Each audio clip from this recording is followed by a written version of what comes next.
The evidence is clear. Russia plans to invade Ukraine. The warning from Boris Johnson.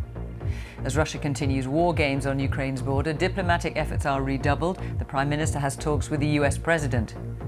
This is a very, very dangerous, difficult situation. We are on the edge of a precipice, but there is still time for President Putin to step back. Russia denies it will invade and says diplomacy should continue. We report from Moscow and Kiev. Also tonight, one family's long quest for justice as the inquiry opens into how hundreds of post office managers were wrongfully convicted for theft. Undercover footage shared with BBC Panorama shows dairy cows being abused on a farm in Wales.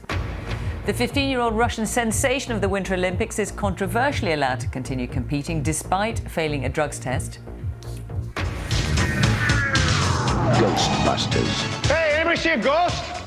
And the man best known for movies such as Ghostbusters, Animal House and Twins, director Ivan Reitman has died. And coming up on the BBC News Channel, freestyle skiers Kirsty Muir and Katie Summerhays impress in the slopestyle in Beijing. They're into tomorrow's final as Britain's search for a first medal.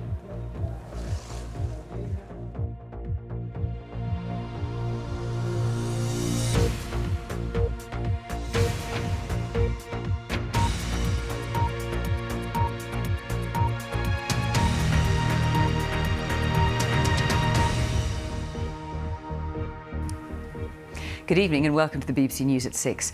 The Prime Minister says the evidence is pretty clear that Russia plans to invade Ukraine, despite Russia's denials.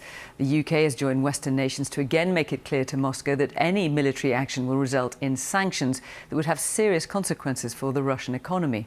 Boris Johnson is due to speak to the US President Joe Biden this evening as around 130,000 Russian troops mass on Ukraine's border. Ukraine's president insists his country's ambition is still to join NATO despite Russia's opposition.